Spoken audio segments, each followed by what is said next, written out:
we want to be this place. We want to be the infrastructure to help people, ordinary folks out there, make sense of this future and then help you understand the prices and the volume and the trading liquidity for all these tokens out there. A one-stop shop to kind of make sense for all this data out there in this crazy new blockchain world. Yeah, I'm glad you mentioned that quote, everything that can be tokenized will be tokenized, because I actually saw, I think you tweeted it this week or last week, and I wanted to ask you about it. I mean, if we're going to have every application powered by blockchain technology, and I guess does that mean every application has like a token associated with it? Are people going to be having to keep track of hundreds of tokens in their wallet, or is that kind of also going to be falling to the background and maybe only some applications you actually track token price for? I guess it really depends on the individual whether you want to track the token prices or not. I sort of imagine that as we play games these days, Web2 games and Web2 apps, for example, we are collecting all kind of points, for example, or buying in-game assets. So in-game assets can be represented as NFTs, and centralized points, like for example, Reddit points, can be represented as fungible tokens, for example. Well, we may not really care about the price. At this point in time, the in-game assets, the fungible token, the centralized points, they're pretty hard to trade for, real world dollars, for example. But in the future, these centralized points, these in-game assets, they will be represented as fungible tokens and non-fungible tokens. Whether we choose to keep them as it is or choose to sell them for something more tangible, for example, a US dollar or Bitcoin or ETH, up to us. This technology allows for the trading of all these assets. And if we care about the prices of these things, then there is a market that is readily available for us to trade these tokens. But it doesn't mean that we have to. And I always like to quote the Reddit example. Reddit, I think, is one of the most interesting Web2 company that is playing a role in Web3. And if you take a look at some of the experiments that they're running, some of the Reddit community points are starting to be tokenized and represented as tokens on the Arbitrum network. And their avatars are being represented as NFT collectibles, being deployed, being minted on the Polygon blockchain. Yeah, I saw the avatars. Didn't realize the points were also getting moving to the crypto world. So very cool that they're experimenting with that. I think you mentioned too on Twitter that we are about to, or we just hit 1 million different tokens in the crypto ecosystem. And I'd be curious, how many it took, 10 years to get to this point. How many tokens do you think we'll have by the end of 2023 next year?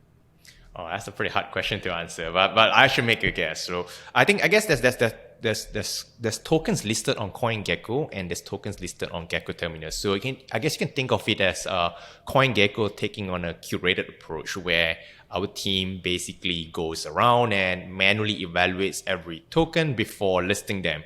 What this means is that a token must have a certain level of liquidity and trading volume and must pass some checks, such as those obvious scam checks, for example.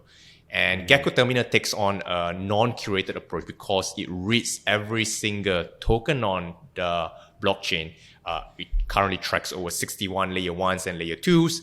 It automatically reads and tracks every single trade, including tokens that could be spam, could be scam, have very low liquidity and trading volume. So on Gecko Terminal, there are over 1 million tokens already.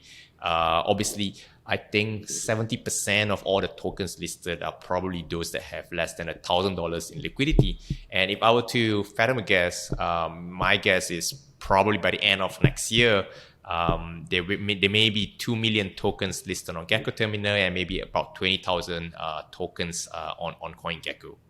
Wow. So that's kind of like exponential growth we're about to kind of maybe get to the cusp of. So even if I made like a Josh social token, that would be listed on Gecko Terminal, huh?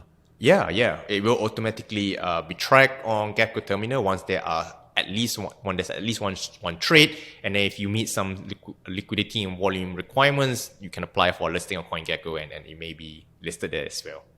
Very cool. I might, I've been making it a goal of mine to experiment more with crypto native tools as a content creator and interviewing all these guests. I'm learning a lot, and I feel like it's time to start experimenting with some of these actual tech pieces instead of just talking at the conceptual level. So I might have to make a social token and check it out on the terminal just for learning and education purposes too. That'd be a lot of fun.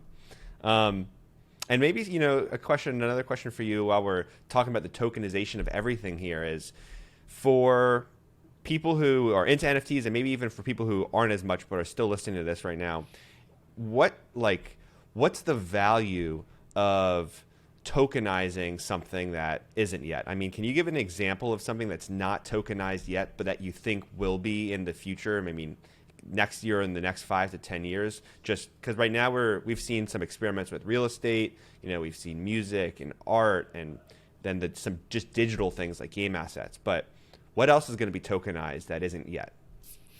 Yeah, I think so I think you kind of mentioned some of the really obvious examples like real world assets, like including like real estate. I mean, any land titles, title deeds to like cars, for example.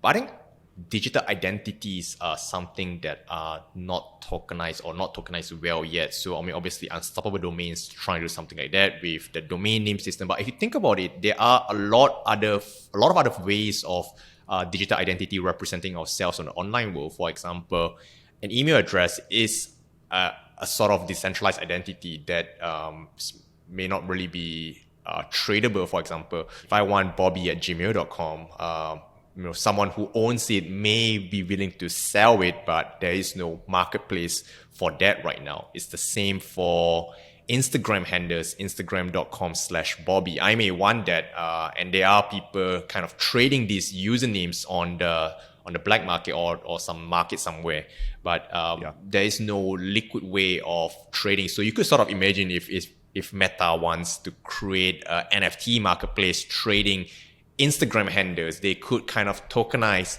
Instagram usernames as NFTs and allow for the trading of these usernames, and they can collect like a 5% marketplace fee. So that is one quick way that they could do. So you could sort of imagine Facebook usernames, Telegram sort of trying to do the same thing with their Telegram naming system as well.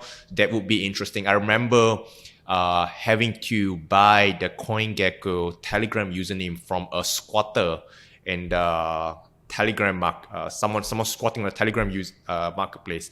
I mean, it wasn't the easiest thing. I mean, I had to find a way to find this guy and then kind of negotiated with him to kind of buy the CoinGecko handle. But identities such as this, which is obviously important for companies like us, having a liquid marketplace where people could buy and sell is kind of a useful thing for us to buy our digital identities. So I think if that is something that would be pretty useful to be tokenized and allow for and tradable.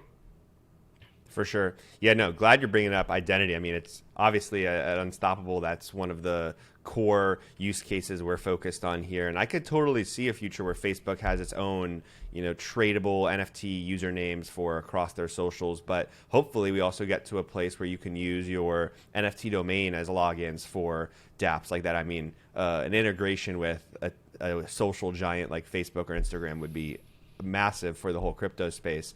But I definitely could see that coming since they've adopted collectibles on Instagram recently. You're listening to the Unstoppable Podcast, the go-to place for everyone to learn about the latest innovations in Web3, NFTs, and the decentralized web. Welcome to the metaverse.